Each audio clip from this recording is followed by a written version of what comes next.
Hi guys, and welcome to our brand hot new show that focuses on all things fashion. This is Staera and I'm Zezururocksta.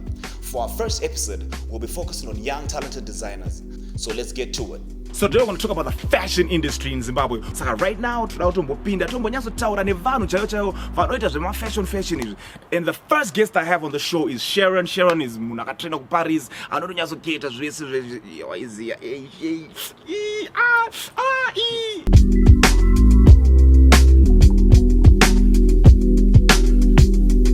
So today I'm hanging out with one of the most amazing designers we have in Harare. Her name is Sharon. Sharon, how are you doing? I'm good, thanks. Are you well? I'm great. I mean, tell me a brief background about like design and fashion and all this fun stuff. All right, so fashion. I think my journey in fashion started, in Form 4 when I started sketching whilst I was still in high school. And that led to me going to Paris to study fashion, which I did for about 3 years. When you look at the fashion industry, the global fashion industry, there's a demand for people that do knitwear because that's where a lot of the money is. So I was like, oh, let me specialize in that. And that's what happened. And for my final collection, I did about 4 pieces that I hand knit and also used a machine. And so that was the Paris experience. But besides school, I managed to work with like big fashion houses. I remember for Fashion Week, I would work for like Ralph and Russo, Nike, Bowman, and all these brands, because during Fashion Week, it's really just Fashion Week. So it was a really amazing experience to be exposed to what real fashion looks like outside Zimbabwe, and that made me want more of just what we have here. When you look at fashion out there and then fashion here in Zimbabwe, it's two different things. I mean, not even going as far as Paris, just here in Cape Town or Joburg. That's a real fashion industry. You've got the Fashion Week, you've got the models, you've got the magazines, you've got a thriving industry, you've got healthy ecosystems, which we don't have currently in Zimbabwe. And I think that's the biggest challenges for young designers or aspiring fashion designers, because you want to start your brand, but you don't have enough funding. You don't have the right tailors or the seamstresses to create your collection. You don't have like a magazine to publish your collection and all those things. So there's a lot of things that we still need to put in place before we can actually say we've got a fashion industry. For now, I think we have a clothing industry. We make clothes. But as for fashion, we're still very far. But I mean, there is hope. So earlier on, I was having a conversation with some of my people, and we're talking about identity crisis when it comes to Zimbabwean That's fashion. big, yeah. What's your take on that? Do we have, because you want to go out, you can spot a Nigerian crowd when you're in Definitely. London. Anyway, you can spot a South African, you Definitely. can spot a Kenyan, Yeah. right? But when it comes to Zimbabweans, No identity, actually. Where are we getting it wrong? How come we don't have a national? That's a good question. Outfit?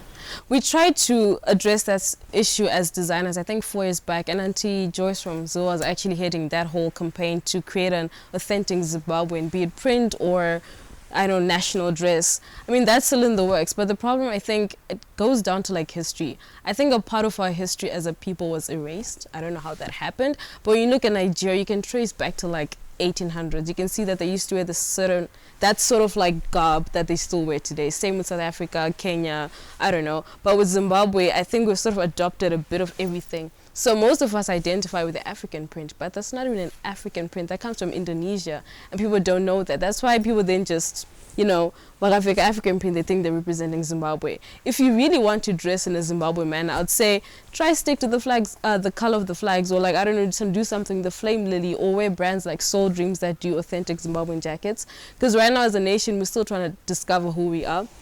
And in terms of fashion, it's a long journey, but we are working on a national print. I think they're called Mabwe. So yeah, it's a long journey, but we're getting there. When it comes to, I think our biggest icon would be Mbuyani Anda right now, because we all remember the photos we've seen of her with her, the cloth tied around her body and all that stuff. I think it's one element to our history as a fashion people, but I still think it's not enough. I mean, it's a starting point, but when you then look at the histories of other nations, they have more to feed off and more to inspire them, which we don't. That's definitely a starting point in terms of color, and I think just the draping, it's enough. But that feeds to just one part of the fashion collection. Do you get what I'm saying? So I think I still think like our history was erased at one point. Like there's more to fashion in Zimbabwe than we actually have access to. We obviously have to do our research. There's archives and all that stuff, but the answers are there. The answers are there. So what's your take on what we call across cultures and across industries, what we call cultural vultures, right? What's your take on people who think that just because they rock a dashiki, they now belong to a space now? So like, what's your take on that? Like, do you mind people who are culture vultures, or people who think that if they can make 100 dashikis, then they're now designers and then they now do African attires? Like, what's your take on those kind of designers? I think fashion, it expresses who you are from the inside, right? So if you're going to make, for example, dashiki, as you're saying, you need to understand what dashiki actually means, because the people that created this print or this pattern, they had a story to tell. So you need to make sure they're representing their story authentically, because if you then misrepresent, then that's when you're damaging their culture. So I think we need to be careful, especially as Zimbabwe, since we're still finding ourselves in fashion. If you're going to adopt another culture, you have to present it in its pure form. Otherwise, when we then have our own prints, people are going to be worried however, and we're going to be crying foul when we've been doing it to their cultures as well. And I think it goes for even South African beads, like how you wear them. You need to also respect their culture. Maasai beads, same thing. And so yeah, I think we still need to, yes, you can wear other cultures and all that stuff, but like, respect that. Talking about respecting culture, we headed over to Joiner City to Ethniq Incorporated, owned by Ethniq-inc. It's a shop that blends different ethnic fashion designs to come up with their own unique Zimbabwean brand.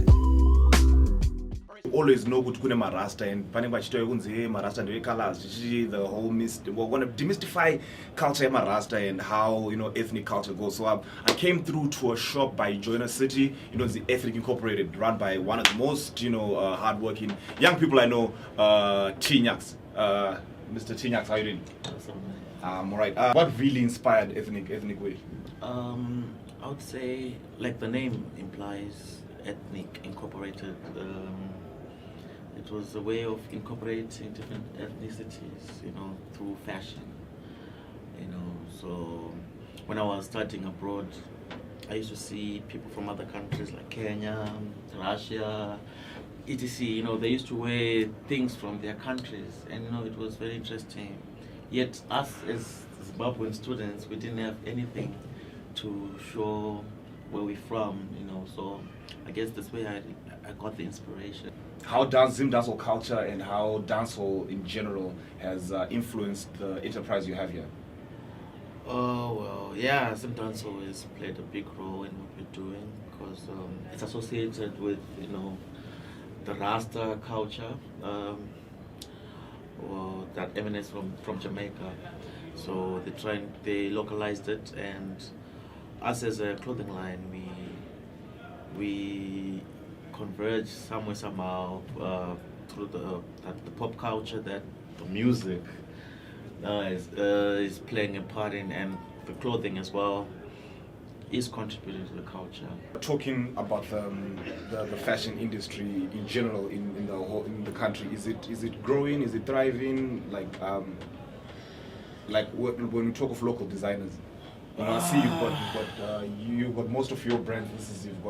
I remember this has been there for the past 2-3 years, right? Yeah, we had this is the one from summer last year, right? That's Ethniq. So I mean, is it growing? Are there other more brands that are coming through? And well, the truth is that the industry in Zimbabwe is really suffering, just the same as the music industry is not doing so well.